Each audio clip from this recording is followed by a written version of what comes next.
Mon travail a une certaine importance. Je veux le continuer. Là, je suis revenu en décembre, en janvier, pour continuer mes conférences. Là, ça a l'air que je suis pas mal. Là, la température, au mois de janvier, qui est difficile, je suis pas mort encore. Mais si jamais je pars comme ça en catastrophe, je m'en excuse. Puis je m'organiserai toujours pour me remettre en contact avec vous. Mais si elle entre à avoir un téléphone, au moins peut-être, M. Bérard, je donne telle date. Bon. Alors, je continue à apprendre avec vous autres. Il y a une chose qui est très, très importante dans le domaine de l'évolution de la conscience évolutionnaire. Quelque chose qu'on doit comprendre, qui n'est pas facile à comprendre, mais qu'on doit comprendre et qu'on peut comprendre éventuellement, c'est le phénomène de la programmation. Une âme qui s'incarne ne s'incarne pas au hasard. Elle choisit son pays, elle choisit sa famille, elle choisit un nombre de paramètres qui lui permettra éventuellement, sur le plan matériel, d'évoluer. On en perd la mémoire de ça, mais ça devient un fait accompli quand on s'incarne dans la matière. Le problème, c'est que pour le moment, à cause de la coupure des circuits universels, l'homme n'a pas de contact télépathique avec le plan mental. Quand je dis que l'homme n'a pas un contact télépathique avec le plan mental, je veux dire que l'homme n'a pas la capacité mentale de travailler avec l'invisible comme il travaillerait avec le plan matériel. L'invisible, pour lui, c'est loin. Puis les gens qui sont médiumniques et qui sont en communication avec les plans sont en communication en général avec le plan astral, donc avec des guides, avec des aides spirituelles, avec des guides spirituels. Mais ces êtres-là ne changent pas tellement la condition de l'homme parce que ce sont des âmes défuntes. Donc, qu'une âme soit défunte ou qu'elle soit incarnée, elle est toujours dans une situation où il lui manque de l'information. Et cette information qui lui manque là, qui lui manque, c'est le contact avec le lien universel ou avec les circuits universels ou avec l'ajusteur de pensée, ainsi de suite, ou avec le plan mental. Ça fait partie de l'évolution de la conscience supramentale sur la Terre, ça fait partie du développement de l'intelligence de l'homme. Ça va être très long. Ça va se faire sur une base individuelle. Et une fois que l'homme aura une bonne connexion télépathique avec ce que j'appelle cet Internet-là, à ce moment-là, il pourra facilement comprendre sa programmation et commencer à cesser d'en souffrir et se réajuster à l'intérieur de ce cadre incarnationnel-là. Alors, je vais vous expliquer le phénomène de la programmation. La programmation sur la Terre, tant que l'homme n'aura pas une conscience morontielle, c'est une voie d'accès à sa vie matérielle, donc à son expérience, en fonction de paramètres qui ne font pas nécessairement son affaire. Dans une programmation, il y a des éléments positifs, effectivement. On ne s'occupe pas des éléments positifs parce que ce qui nous fait plaisir, ça ne nous dérange pas. Quand tu es belle comme femme, ça ne te dérange pas. Quand tu es riche comme homme, tu as une bonne job, ça ne te dérange pas. Mais quand tu viens au monde infirme, ou que tes enfants sont infirmes, ou que tu souffres certaines maladies dans la vie, ainsi de suite, à ce moment-là, ça commence à te déranger. Et cette programmation-là fait partie des lois invisibles, fait partie de la descente de l'âme dans la matière, et fait partie aussi de la manipulation psychique de la vie à partir des plans. La vie sur la Terre, sur la planète Terre, elle est manipulée à partir des plans. Elle est fortement manipulée. L'homme sur la Terre est réellement un être en conscience expérimentale et il a très peu de contrôle sur son existence.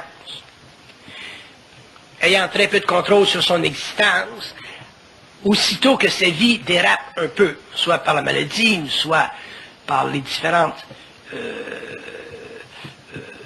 avenues qui nous créent de la souffrance, la vie sur la Terre devient très, très pénible. Et l'expérience de l'homme pendant l'évolution a été réellement un grand chapelet de souffrance. Ce qui va changer la vie de l'homme sur cette planète, c'est sa conscience, c'est-à-dire sa capacité éventuellement de travailler avec les forces occultes.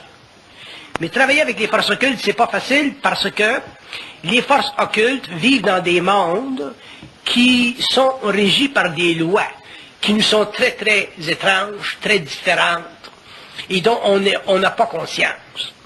À partir du moment où vous sortez du plan matériel, que vous traitiez avec le plan astral, que vous traitiez avec le plan mental, et que vous parliez avec des entités dans ces mondes-là, vous vous apercevez que les lois de la vie en dehors de la matière sont des lois qui sont techniquement anti-homme. Et quand je dis anti-homme, je veux dire que l'homme, techniquement dans la nature, dans le genre de vie qu'il expérimente, n'est pas fait pour vivre consciemment. L'homme est fait pour vivre inconsciemment.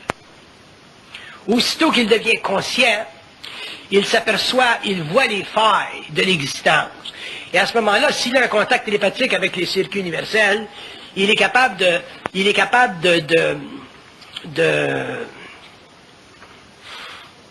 valoriser son point de vue, de manifester son point de vue par rapport à ces forces-là, mais ça lui demande un très très haut niveau de conscience objective, c'est-à-dire une élimination presque totale de sa conscience égocentrique, donc de ce que vous appelez son ego. Ça demande énormément de transparence.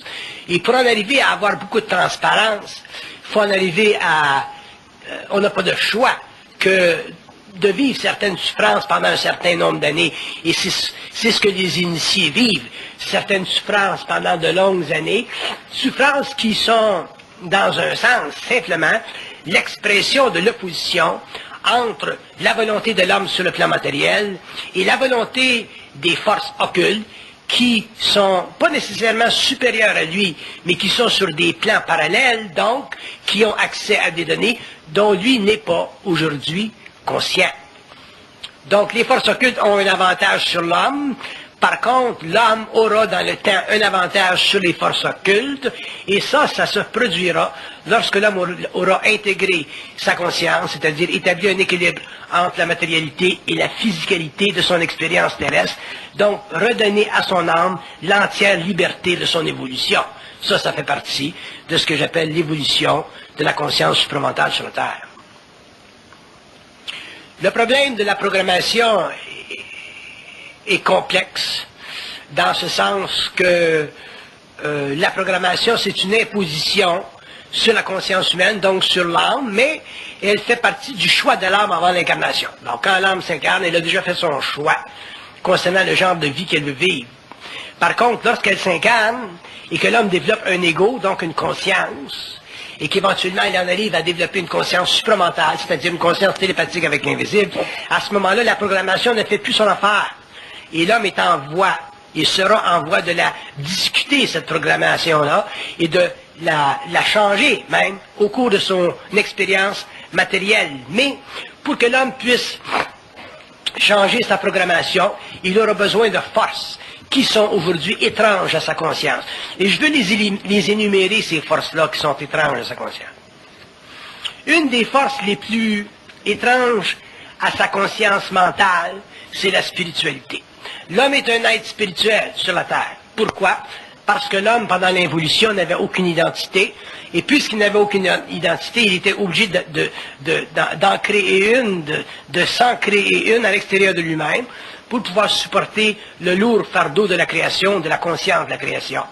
Donc, il a créé une identité de Dieu, ou il a créé l'identité de certains dieux, et lui, il s'est mis sous le parapluie de ces entités-là pour pouvoir plus facilement vivre sa vie sur la terre, aveuglement, mais au moins avec la certitude qu'un jour, il retournerait dans un ciel quelconque pour épouser des modes d'expérience un peu plus à la mesure de sa conscience humaine.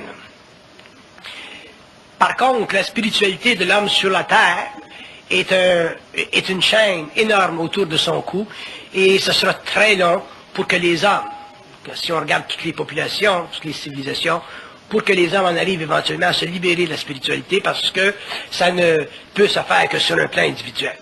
La spiritualité, c'est très difficile à éliminer, parce que l'homme n'a pas de conscience mentale.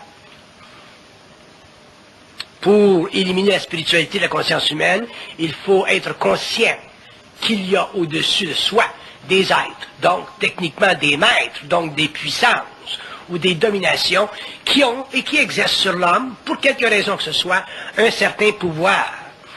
Et l'homme pourra détruire le pouvoir de ces forces-là au fur et à mesure où il prendra conscience totale et complète de lui-même. Et ça fait encore partie de l'évolution, ça fait partie de la transparence de son ego, et d'énormes obstacles seront mis sur son chemin pour en arriver à équilibrer son énergie avec les plans occultes. Pourquoi? Parce que l'invisible, dans ses structures psychiques, mononcielles et astrales, est conçu pour empêcher que la lumière se manifeste sur la Terre. La manifestation de la lumière sur la Terre ou sur une planète expérimentale telle que la nôtre veut dire qu'un homme qui est en conscience a le plein pouvoir décisionnel sur sa vie.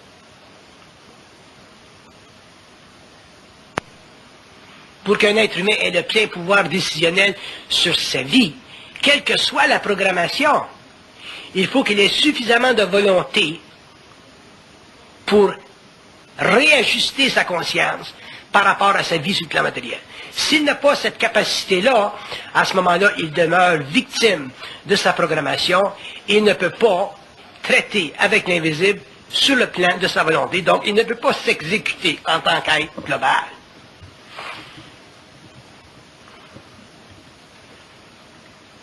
L'objection qui doit être faite à la fin du 20e siècle concernant la spiritualité, c'est que la spiritualité, c'est un baume. C'est un baume sur la conscience de l'homme. C'est un arrêt à l'évolution de sa conscience mentale. Et c'est un très grand obstacle à la libération de son âme. Et quand je dis la libération de son âme, je veux dire par conséquent la libération de son moi, c'est-à-dire sa capacité de réellement traiter objectivement avec l'invisible et de ne jamais être prisonnier, assujetti, influencé par ces forces-là qui sont extrêmement manipulatrices. Donc, quand on dit que l'homme est un être de lumière, on dit que l'homme, un jour, vibrera sa lumière. C'est-à-dire qu'il aura la capacité instantanée de se mettre en vibration et de créer les conditions de son propre savoir, c'est-à-dire d'établir lui-même les bornes, les conditions, les limites de ce qui existe autant dans le matériel que dans l'invisible. Mais pour que l'homme puisse faire ça, il lui faudra avoir une grande force intérieure, c'est-à-dire une capacité de ne jamais être manipulé psychiquement par l'invisible. Et c'est dans ce sens-là qu'on peut dire que les obstacles de l'homme sur la Terre sont réellement les conditions, les choses, les événements les plus utiles pour lui dans la mesure où il ne se fait pas prendre dans la manipulation astrale de sa conscience égocentrique. Si l'homme est capable de ne pas se faire manipuler dans ses émotions, lorsque des événements se produisent dans son existence, et qu'il est capable de toujours dépasser pour en arriver à transformer sa conscience et rendre son ego totalement transparent, à ce moment-là, les événements de la vie deviennent totalement secondaires, il n'en sera plus psychologiquement victime, et à un certain moment donné, quand ce sera nécessaire, il se verra en vibration, il se verra en émission, il se verra en conscience créatrice, donc il aura la capacité de s'opposer sur le plan mental à des notions qui ne font pas son affaire. Et pour le moment, ces notions-là, ce sont toutes les notions de l'évolution qui ont caractérisé la conscience humaine et qui ont défini le rapport entre l'homme et l'invisible, ou entre l'homme et Dieu, ou entre l'homme et les religions, ou entre l'homme et le monde des esprits, ainsi de suite, ainsi de suite. Éventuellement, l'homme lui-même définira ses propres rapports, et lorsqu'il les aura définis, ces rapports-là, il s'apercevra qu'il est réellement un maître à penser. Être un maître à penser, ça veut dire ne pas avoir de maître au-dessus de soi. C'est très difficile pour nous sur la Terre, pour des êtres qui ont une conscience expérimentale, de s'imaginer qu'on puisse posséder une conscience mentale suffisamment vaste pour qu'elle soit libre de tout penseur. Que le penseur soit sur la Terre, incarné en tant que philosophe, ou en tant que curé, ou que le penseur soit dans l'invisible et qu'il soit un guide spirituel ou qu'il soit même un ajusteur de pensée.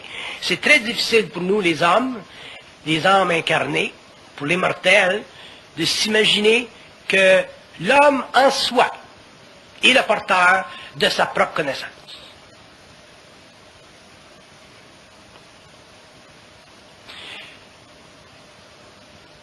Pour nous, de penser que l'homme soit le porteur de sa propre connaissance, ça nous invite à une réflexion qui nous met toujours en relation comparative avec la société, avec les mœurs, avec la mémoire des races ou avec la mémoire du temps.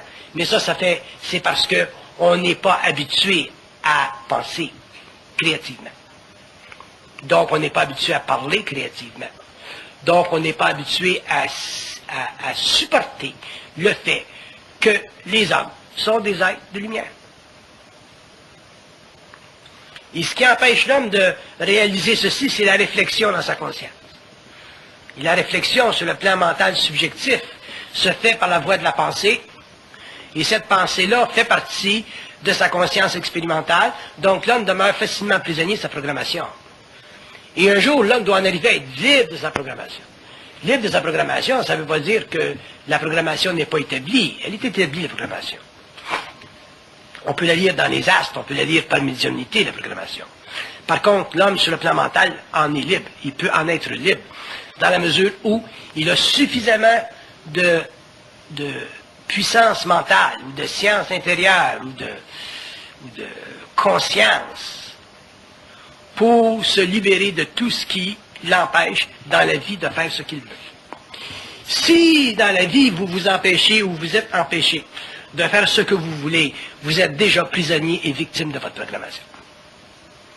La liberté commence à partir du moment où l'homme renie les origines de sa conscience expérimentale. Donc, si votre conscience expérimentale est basée sur une programmation, donc sur des événements ou des liens dans votre vie qui vous gardent prisonnier et qui vous empêchent d'exploiter votre réalité, à ce moment-là, vous êtes prisonnier de cette programmation. Et un jour, vous en souffrirez parce que la programmation fait partie de l'imposition d'une condition par votre âme. Elle ne fait pas partie de votre volonté, c'est-à-dire de votre pur esprit, c'est-à-dire de votre lumière, c'est-à-dire de votre puissance, c'est-à-dire de votre capacité de contrôler l'invisible sur la terre. C'est quoi le but de l'évolution pour un être humain? C'est d'en arriver à casser les chaînes de l'évolution.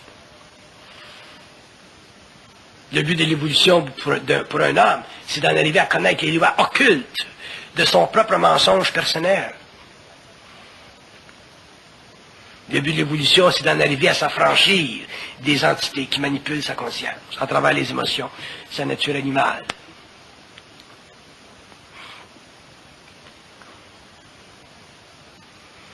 C'est difficile pour un être humain aujourd'hui, à la fin du 20e siècle, de s'imaginer que tout ce qu'on sait, qui fait partie du passé, fait partie du mensonge universel, du mensonge cosmique. C'est difficile pour l'homme de s'imaginer que ce qu'il pense ou ce qu'il réfléchit ne fait pas partie de sa réalité. Mais lorsque l'homme va arriver ou va atteindre un certain niveau d'émancipation, de conscience, de force, de clarté dans son esprit, il va réaliser que la programmation est partout et que lui doit être au-dessus d'elle, non pas dans le sens qu'elle ne se manifestera pas, mais dans le sens qu'il en sera libre sur le plan mental. Une fois que l'homme est libre de sa programmation sur le plan mental, il n'en est plus victime et il a à ce moment-là la capacité de réorganiser sa vie comme bon lui semble et il brise les chaînes qui le lient à un passé. L'homme ne peut pas vivre indéfiniment par rapport au passé.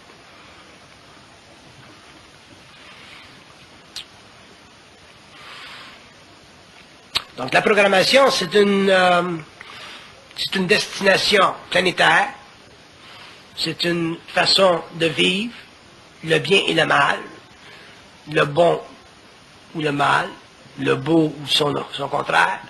La programmation, c'est la souffrance. La programmation, c'est la limitation du pouvoir de l'esprit au profit du pouvoir de l'âme. L'âme veut apprendre. L'âme, quand elle s'incarne, elle peut se jeter ou se projeter n'importe où. Elle peut se projeter en Afrique, elle peut se projeter en Russie, elle peut se projeter dans une famille de cons, elle peut se projeter tout partout, l'âme. Parce que dans le monde de la mort, dans le monde astral, pour les âmes qui sont en évolution et en suspension de vitalité, dans ces plans parallèles-là, l'expérience sur la Terre est très, très importante. Donc, pour une âme de s'incarner dans une condition ou dans une autre, c'est... Et vous allez, pendant 5 ans, élaborer un travail d'approche que je trouve tout à fait remarquable.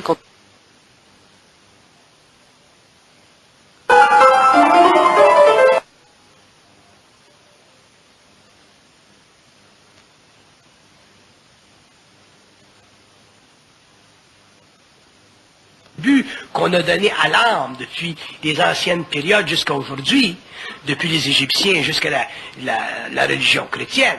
L'âme, c'est pour moi seulement de la mémoire.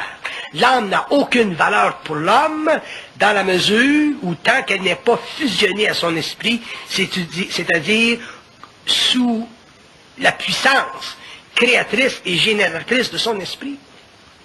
Parce que l'âme, c'est de la mémoire. L'âme, c'est l'accumulation de toutes les expériences de l'homme sur une planète ou sur une autre, sur un plan ou sur un autre.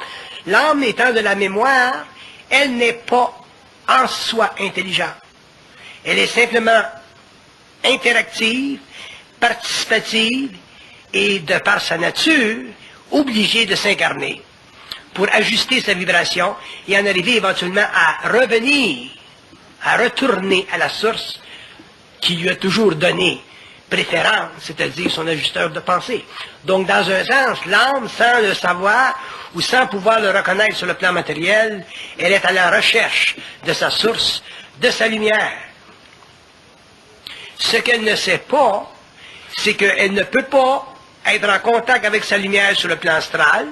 Elle doit revenir dans la matière pour éventuellement faire contact avec cette lumière-là. Et lorsque ce contact-là s'établit et que la fusion ou l'unification commence à se matérialiser, l'âme souffre énormément. Pourquoi? Parce qu'elle est mémoire. Et étant mémoire, elle donne à l'ego l'impression que tout ce qu'il sait est valable, alors que tout ce qu'il sait est absolument inutile.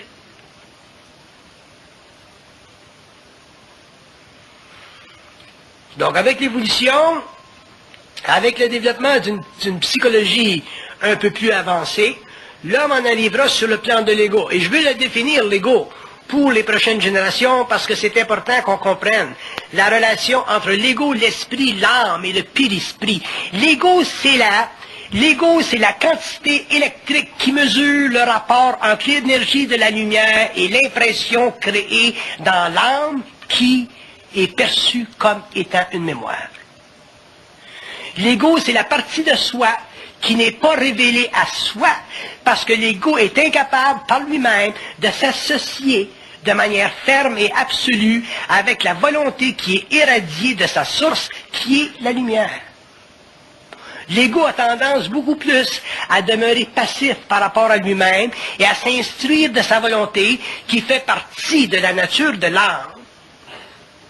Au lieu de déchirer le voile de l'âme, fracturer l'âme et complètement se libérer de la mémoire pour que lui, en tant qu'être, en tant que rapport avec cette lumière-là qu'on appelle l'ajusteur de pensée, donc ce principe universel-là qui est son lien, mais qui est aussi sa relation dans le matériel. L'ego a la capacité de s'instruire de lui-même. Il faut que l'ego le réalise un jour. Mais il ne le réalisera pas tant qu'il n'aura pas mis un frein, un arrêt au pouvoir de la pensée réflexive, donc du passé, donc techniquement de l'âme, sur lui-même. Et à ce moment-là, l'ego deviendra très, très transparent. Et une fois que l'ego deviendra transparent, on pourra dire que l'homme est lumière. C'est-à-dire que l'homme a la capacité sur Terre d'engendrer, parce que c'est ça, être lumière.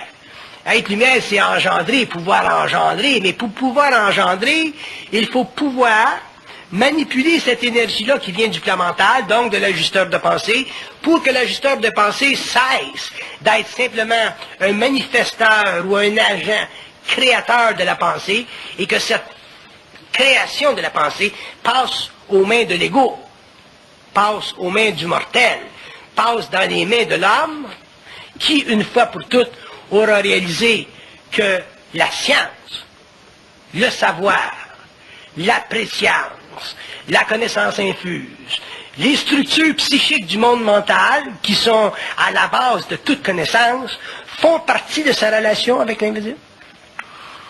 C'est pas sorcier, savoir. C'est pas sorcier, être conscient. C'est pas sorcier, la connaissance infuse.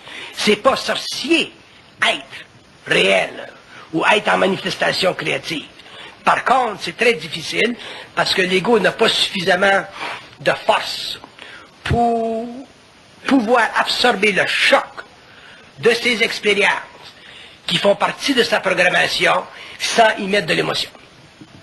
Donc, sans y ajouter constamment de sa nature animale, donc de son astralité, donc de la mémoire de l'âme.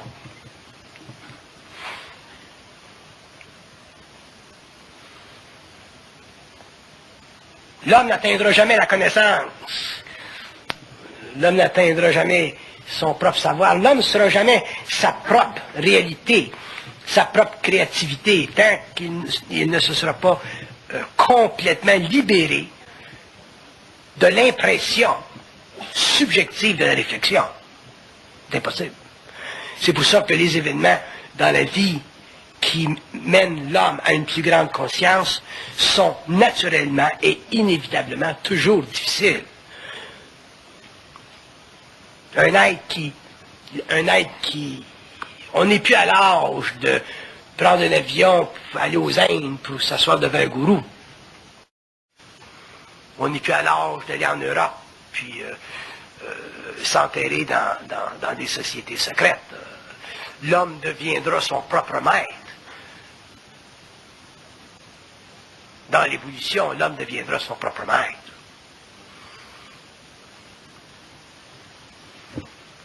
Mais pour qu'il devienne son propre maître, il faut qu'il cesse complètement de baisser pavillon devant les autres maîtres.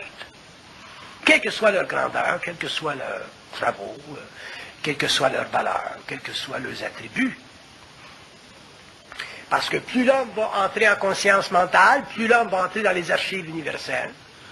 Et une fois que vous pénétrez les archives universelles et que vous avez la capacité, par vibration, de troubler les éthers. Troubler les éthers, ça veut dire passer avec votre esprit dans des mondes qui sont anti-hommes, dans le sens que ce sont des mondes qui ne veulent pas donner à l'homme sa pleine liberté parce que l'homme doit découvrir sa propre liberté. Je suis d'accord. Mais dans la mesure où l'homme doit en arriver à découvrir sa propre liberté, il doit être capable, dans ce mouvement d'esprit-là, substituer sa conscience involutive pour sa conscience évolutive, substituer sa conscience subjective, animiste, fondée sur une grande conscience animale, pour une conscience de plus en plus intégrée, une conscience de plus en plus mentale, et une conscience qui lui fait réaliser que la vie est un continuum, et que ce qui se passe dans la vie, c'est purement accidentel, voulu, par programmation, et que ça sert simplement à le mettre en opposition avec ses propres forces pour qu'il en arrive éventuellement à les dominer. Si vous n'êtes pas mis dans la vie en opposition, vous n'en arriverez jamais à dominer vos propres forces parce que vous n'aurez pas la haine nécessaire pour détruire les dieux. Vous serez simplement des êtres liés spirituellement à des mondes dont vous ne connaissez pas les lois, dont vous ne connaissez pas les conditions, et automatiquement vous perdrez cette puissance qui fait partie de votre alliance avec le lien invisible universel qui est votre ajusteur de pensée, et éventuellement l'homme ne pourra pas atteindre ce nouveau stage d'évolution et de progrès qu'on appelle aujourd'hui la fusion, mais qui est un stage extrêmement embryonnaire. Il n'y a personne dans la salle ici, malgré l'état très primitif de votre conscience, il n'y a personne dans la salle qui n'a pas en lui, quelque part, le sentiment d'être, quelque part en lui-même, une particule absolue de quelque chose dont il n'est pas capable d'évaluer. Alors, vous avez tout le sentiment d'être une partie absolue de quelque chose que vous ne pouvez pas évaluer. Et ça vous crée pendant toute votre existence un déséquilibre, parce que dans un sens, il y a une partie de vous qui se connaît, et dans un sens, il y a une partie de vous qui ne se connaît pas. Et la partie de vous qui ne se connaît pas est plus puissante que la partie de vous qui se connaît. De sorte que vous êtes toujours pris dans un vide existentiel que vous essayez par toutes sortes de moyens, par toutes sortes de fantaisies, de combler, parce que ça fait partie de la conscience expérimentale de la Terre, ça fait partie de la programmation, ça fait partie de l'involution, et ça fait partie de tout cet acheminement abominable qui a duré des millénaires et qui a fait de l'homme un être réellement enchaîné.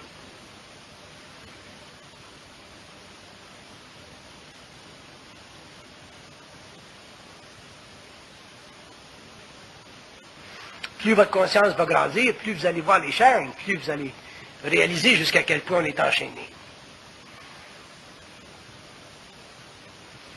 Autant sur le plan matériel que sur les plans invisibles. Aujourd'hui, peut-être que vous pouvez voir plus facilement les chaînes, la domination. Regardez la femme. Regardez comment la femme a été dominée dans le monde. C'est une abomination. La femme réagit aujourd'hui, elle n'est pas encore consciente, mais elle réagit. C'est déjà un bon mouvement. Mais la femme a été totalement dominée pendant des siècles. Là, c'est en train de briser, ça va se briser, ça va éclater. La relation entre l'homme et la femme va devenir... Les relations entre l'homme et la femme vont devenir très difficiles, très, très difficiles. Une femme moindrement évoluée, moindrement consciente, ne se laissera plus dominer, aucunement, quels que soient les attributs, les artifices de l'homme. Les souffrances de la femme en tant qu'humanité ont été abominables. Si jamais vous voulez vous instruire sur ceci, lisez l'histoire de la femme. 15e siècle, 14e siècle, 10e siècle. Mais ça, c'est sur le plan matériel, c'est sur le plan de l'émotion, c'est sur le plan de la maternité, c'est sur le plan des relations avec l'homme. Ah, mais imaginez-vous au niveau invisible. On commence à prendre conscience de la domination de l'être humain matériellement. Il y a une évolution qui se fait, les droits de l'homme, ainsi de suite. L'abolition des dictatures, ainsi de suite. Développement des démocraties. Mais l'invisible n'a pas été encore démocratisé.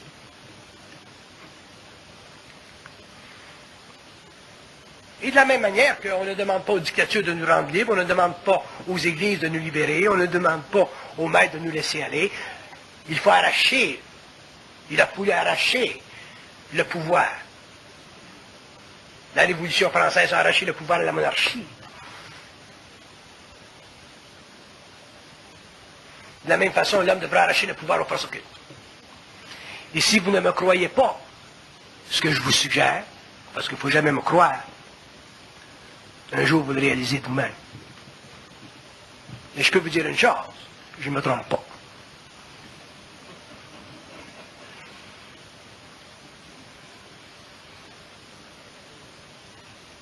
Je suis allé aux États-Unis dernièrement, puis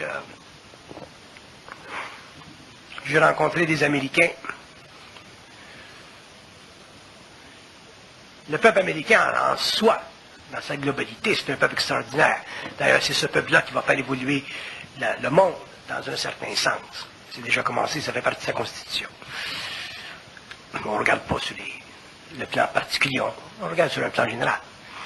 Et si on le regarde, le peuple américain, sur le plan spirituel, quand on rencontre des gens qui font partie du New Age aux États-Unis, qui sont dans toutes sortes de fricassés,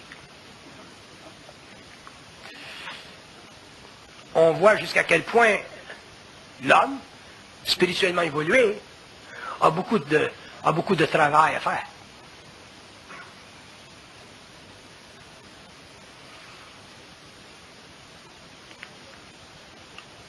On a dans un sens un grand avantage. Au Québec, on est un petit pays, pas trop connu, pas trop reconnu. Mais il y a de la science au Québec qui n'existe aucunement sur la Terre.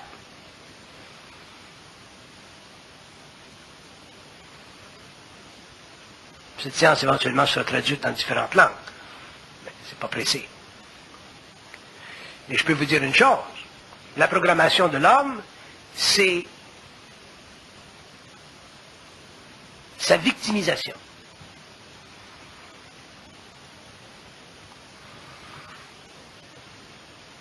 Quand on dit que la Terre est une conscience, est une planète expérimentale, ça veut dire que l'homme n'a pas le droit, depuis que les circuits universels ont été coupés, l'homme n'a pas le droit de s'objecter à son incarnation. La Terre est la seule planète dans l'univers local qui est techniquement en quarantaine.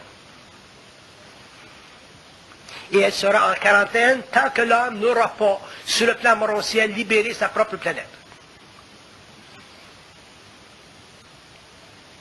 Ceci veut dire, tant que l'homme ne sera pas mort, il n'aura pas passé à côté du plan astral et pénétré la conscience morontielle ou éthérique. Évidemment, il ne faut pas regarder l'évolution de la Terre de son point de vue personnel, parce que c'est très long. Par contre, sur le plan personnel, l'évolution de l'homme fait partie d'une nouvelle catégorie de conscience, elle fait partie d'une nouvelle science, elle fait partie de nouveaux besoins, elle fait partie d'une nouvelle alliance entre l'invisible et la Terre. Et cette alliance-là est fondée sur ce qu'on appelle, ou ce que l'on reconnaîtra un jour comme étant la fusion, c'est-à-dire la capacité du mortel d'engendrer, à partir de son centre mental,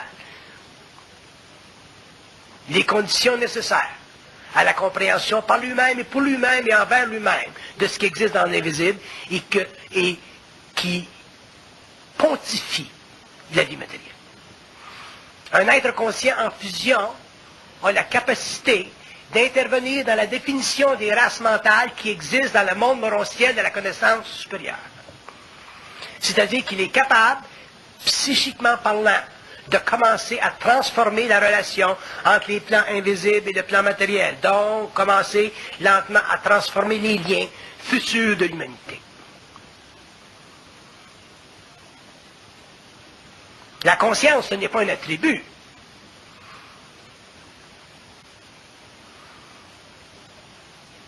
La conscience est une fenêtre sur l'invisible.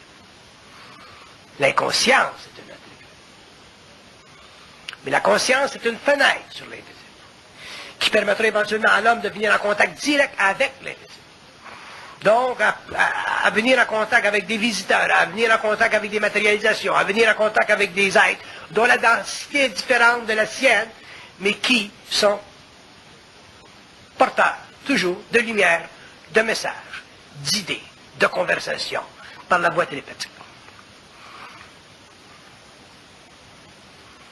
On a l'impression sur la Terre qu'on est fait à l'os, parce qu'on doit mourir. On a l'impression que la mort est un terminal. La mort, ce n'est pas un terminal, c'est une erreur.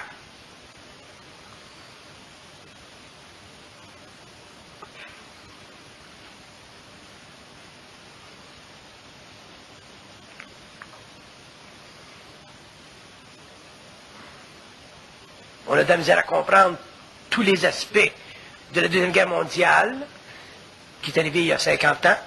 Imaginez-vous si on avait à comprendre tous les aspects de la relation entre l'homme et d'autres nations, d'autres peuples, qui sont venus sur la Terre il y a 40 000 ans.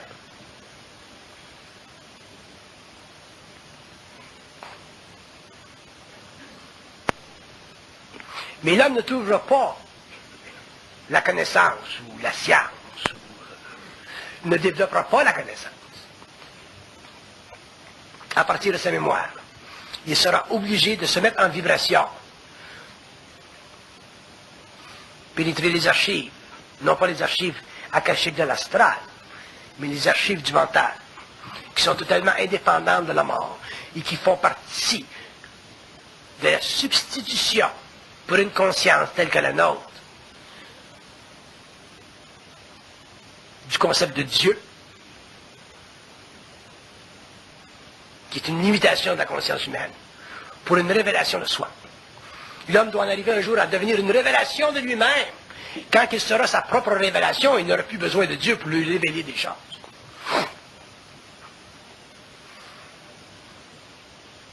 Donc la conscience spirituelle de l'humanité, c'est totalement une abomination. Et un jour, l'homme, sur le plan individuel, devra le réaliser. Il le réalisera, il n'aura pas de choix. Parce que le contact avec le lien universel le forcera à finalement se mettre en vibration pour découvrir qu'un être qui est lumière n'a plus de maître.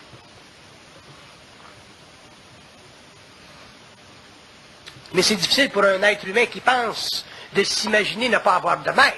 Parce que déjà penser, ça fait partie d'une domination.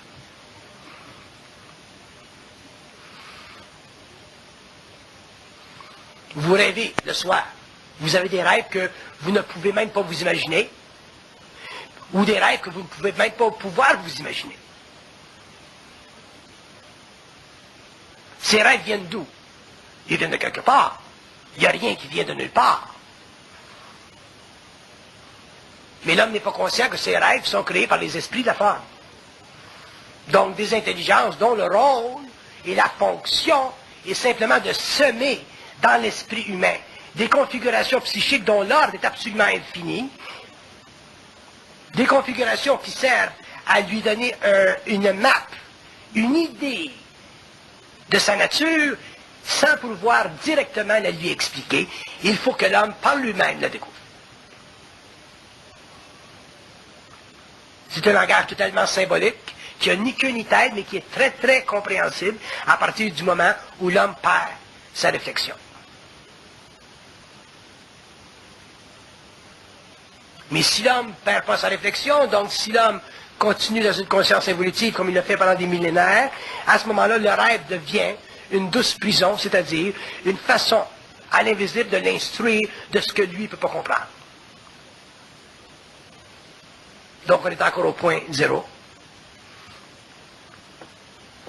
Et c'est ça qui a amené à la compréhension ou au développement de la psychologie classique de Freud, de Jung.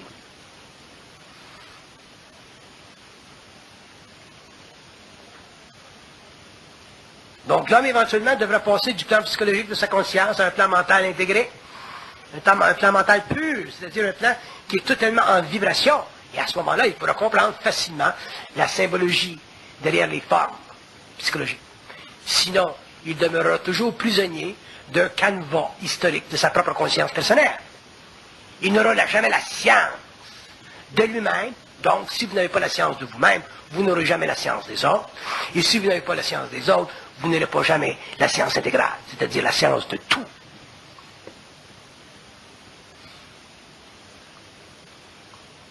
L'accès à tout.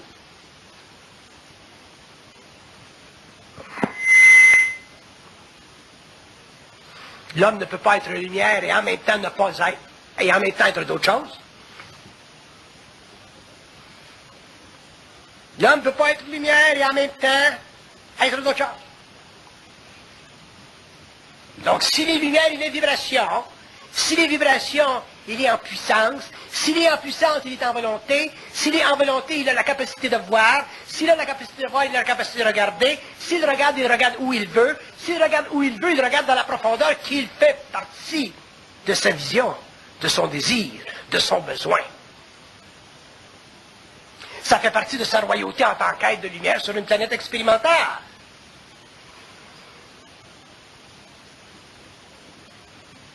Ce n'est plus une question de dire « Ah, vous avez le droit de regarder ceci et vous n'avez pas le droit de regarder cela », comme on faisait pendant l'évolution quand on disait « Vous n'avez pas le droit de lire la Bible ». Parce qu'on voulait garder le pouvoir. Ces temps sont révolus, heureusement. Mais sur le plan occulte, c'est pas révolu. Moi, j'écris et je vois la bataille quand j'écris. Chaque fois que j'écris, je vois la bataille. Je la sens, la bataille. Il y a des choses qu'on ne veut pas que je dise, qu'on s'oppose. Et c'est simplement parce que je suis conscient de la manigance que je suis capable de la dépasser.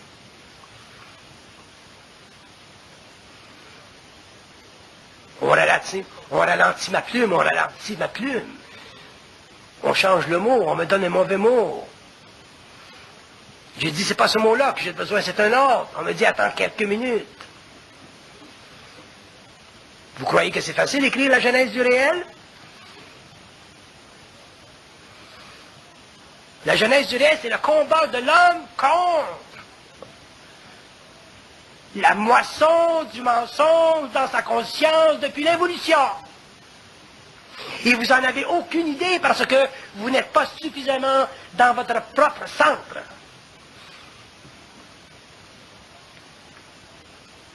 Le mensonge sur la terre est tellement grand que si l'homme aujourd'hui devenait conscient, la civilisation, toutes les civilisations, européennes, chinoises, hindoues, africaines, Amérique du Sud, disparaîtraient dans un œil, dans un clin d'œil.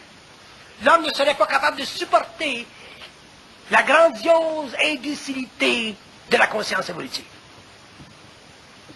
C'est pour ça que les hommes conscients auront beaucoup de difficultés au cours de l'évolution à juxtaposer leur action, à vivre parmi les barbares. Parce que les barbares donneront l'impression d'être l'élite.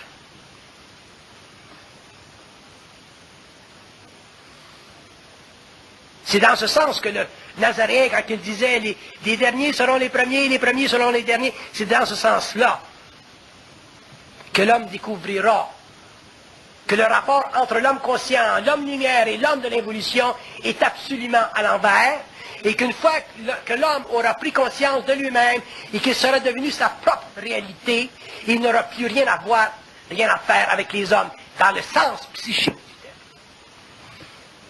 Il aura des relations avec les hommes sur le plan psychologique. Il fera partie des systèmes de la civilisation, mais sur le plan psychique, sur le plan interne, sur le plan de la connaissance, sur le plan du moi, sur le plan occulte, sur le plan du mental, il sera seul et il ne pourra converser qu'avec ceux qui auront la même affection pour ce qui est plus grand que l'ignorance, c'est-à-dire la lumière.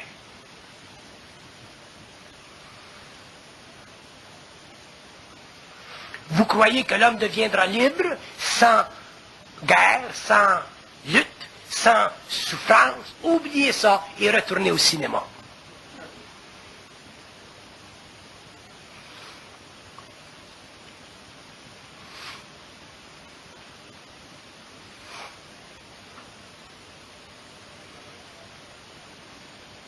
Donc la programmation fait partie de l'enchaînement de la conscience humaine, et là on arrivera éventuellement à la comprendre, la saisir, lui enlever les éléments ténébreux qui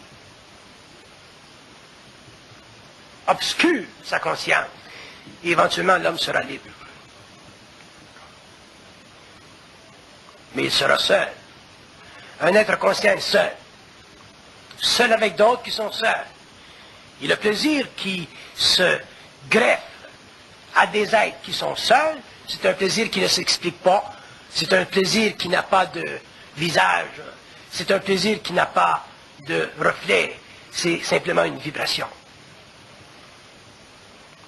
Et les hommes qui auront cette conscience, qui seront dans cette vibration, sauront qu'effectivement, l'expérience de la Terre sert simplement à les amener plus loin dans la confrontation avec l'absolu. Et l'absolu, c'est quoi? L'absolu, c'est tout ce qui nous retient. Tout ce qui retient un homme fait partie de l'absolu. Parce qu'une fois que l'homme sera dans sa conscience, dans sa volonté, dans son intelligence, et qu'il comprendra parfaitement sa programmation, l'homme n'aura plus d'ennemis.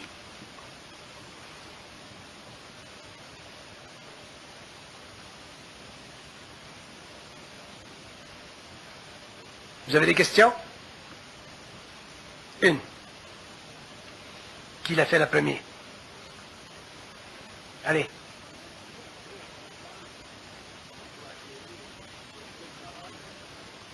C'est le savoir, ça a toujours été dit. Le savoir, c'est la mise en vibration de la lumière de l'homme, la connaissance, c'est l'accumulation de cette vibration, et ça devient éventuellement une réflexion, un système de pensée. Un être qui est dans le savoir n'a pas de mémoire de ce qu'il sait. Il n'a pas de réflexion de ce qu'il sait. Il est simplement en vibration. C'est ça la différence. Donc, la programmation, il y a un aspect de la programmation qui doit être comprise. C'est que la programmation est toujours une invitation au désastre. Une programmation, c'est toujours une invitation au désastre. Donc, vous rencontrez quelqu'un, vous vous mariez, c'est une invitation au désastre. Vous allez en affaires, c'est une invitation au désastre. Vous êtes né en Russie au lieu de l'Amérique, c'est une invitation au désastre. Bon, ainsi de suite, ainsi de suite. La programmation, c'est une invitation au désastre.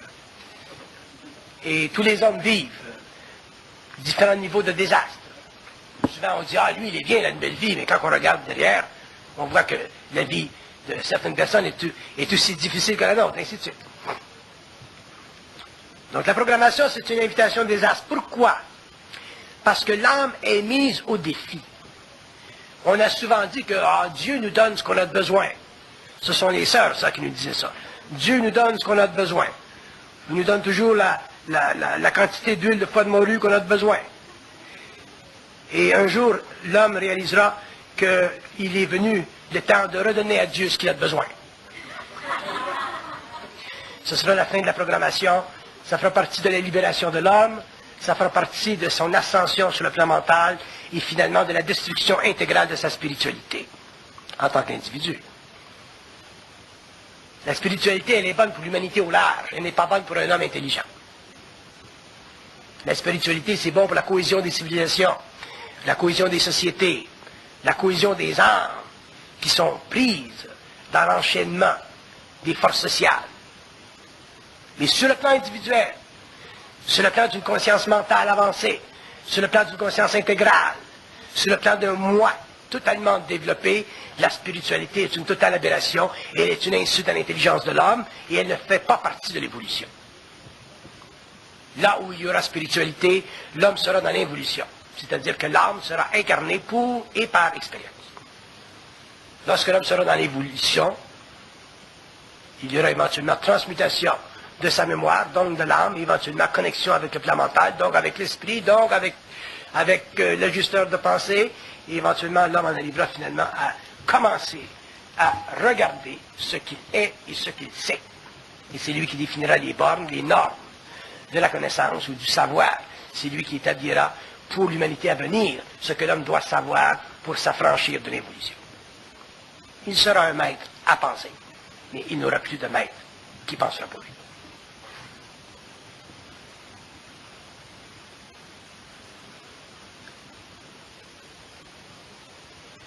Ce qui sera difficile à développer chez l'être humain, c'est la conscience vibratoire. Parce que la conscience vibratoire représente le passage de la lumière à travers l'ego. Si vous n'avez pas de conscience vibratoire, vous avez une conscience psychologique. Si vous avez une conscience psychologique, vous êtes dans un moi réflectif, donc vous êtes dans les mémoires de l'âme, donc vous faites partie de l'évolution. Vous ne pouvez pas comprendre les aspects subtils de votre conscience supérieure. Vous ne pouvez pas comprendre les aspects subtils de votre propre connaissance interne.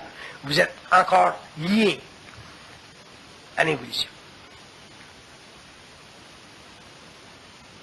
Donc, vous cherchez la connaissance.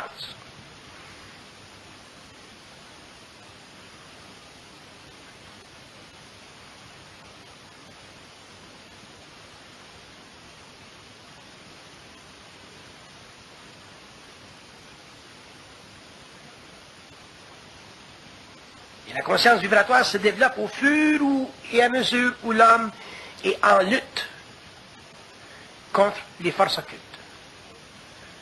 Plus l'homme est en lutte, plus l'homme est engagé contre les forces occultes, plus il développe cette conscience vibratoire.